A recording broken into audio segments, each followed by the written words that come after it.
Je viens de découvrir Gargantua, que je ne connaissais pas. Je suis très contente de l'avoir vu, de l'avoir connu comme ça. Et je voulais savoir comment on a présenté le spectacle un petit peu.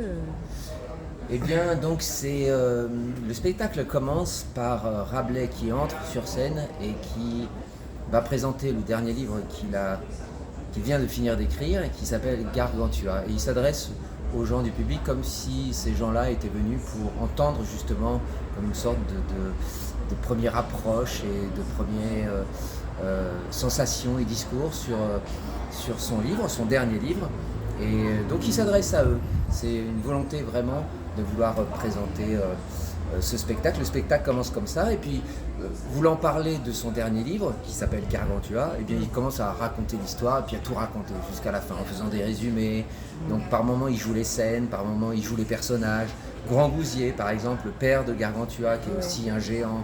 Il est aussi un géant, oui. Qui est aussi un géant. Il mange beaucoup. Qui mange beaucoup, lui. Oui. Et puis sa maman, Gargamel, qui mange aussi énormément.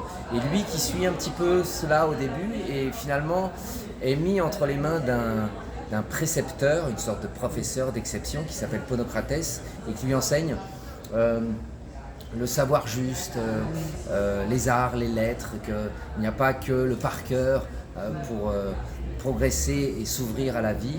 Donc pour avoir un meilleur langage, de meilleurs discours, une meilleure relation avec les autres, une meilleure façon de voir la vie. Il apprend aussi avec cet homme, Ponocrates, à se battre, il apprend à lire, à écrire, il apprend toutes sortes de choses. Et donc, grâce à cet homme. Grâce à cet homme. Et parce qu'au début, ça ne se passe pas très très bien. Au début, on lui enseigne des choses à apprendre par cœur, donc des livres qui sont énormes, qui n'ont pas de sens, des prières qu'il doit apprendre par cœur et aussi à l'envers. Il doit pouvoir les réciter par cœur, il met 5 ans à apprendre toutes sortes de choses. C'est énorme. Ça n'en finit plus. Et donc quand il est mis entre les mains de ce garçon qui s'appelle Ponocrates, eh bien tout change. On aura vu avant qu'il soit mis entre les mains de ce garçon, Rabelais raconte sa naissance, comment il est né, puisqu'il est sorti par l'oreille gauche de sa mère. Oui, et puis, et donc, on ne sait pas si c'est vrai. Au début de la pièce, Rabelais explique. Ouais, en tout cas, Gargantua, non, Rabelais explique qu'il faut aller voir au-delà de ce qu'il dit, de ce qu'il écrit, et donc de réfléchir aux choses, même si elles sont énormes. Elles peuvent paraître parfois complètement incongrues et fausses, mais il y a toujours un deuxième sens chez lui qui fait dire que oui, évidemment que c'est faux, mais ça veut dire autre chose. Et c'est ça qu'il invite à faire avant de commencer à raconter son histoire. Et puis ensuite, il y a une guerre, la guerre Picrocolline, qui commence dans le royaume de son père, et Gargantua quitte ses études et vient aider son père pour se battre.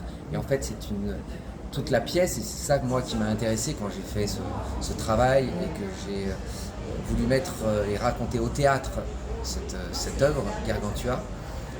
C'est une sorte d'accomplissement de jeune géant qui devient finalement un homme et même un héros. Et un héros, oui.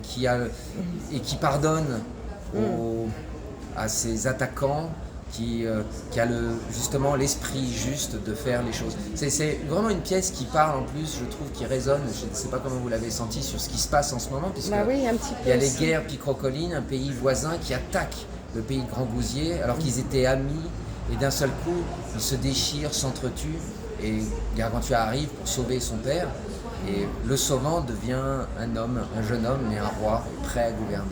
C'est comme ça que se termine la pièce. Elle se termine très bien. Et c'est une invitation vraiment, tout ce spectacle, à lire les livres d'une certaine manière, ou ne jamais s'arrêter au premier mot, au premier chapitre, au premier sens, et d'aller voir au-delà de cela. Et donc c'est pour ça, on se rappelle quand on lit Rabelais, ou de la substantifique moelle, c'est des mots, le rire est le propre de l'homme, c'est lui, c'est toutes ces phrases qu'on connaît un peu sans plus savoir d'où elles viennent, et bien c'est Rabelais. Et Rabelais a vraiment été à l'origine de tellement de dictons, de tellement de bon sens. Et c'est vraiment une langue. Il y a des jeux de mots aussi qui sont tellement riches, il y a plein de jeux de mots, d'allitérations, de mots qui se ressemblent, de mariages entre eux. C'est un bonheur quand on est acteur de jouer ça. Et voilà. Et vous conseillez aussi aux lycéens aussi Oui, je crois savoir que c'est au programme des premières générales, Oui. Gargantua de Rabelais, donc je pense qu'il va y avoir beaucoup de jeunes qui vont venir.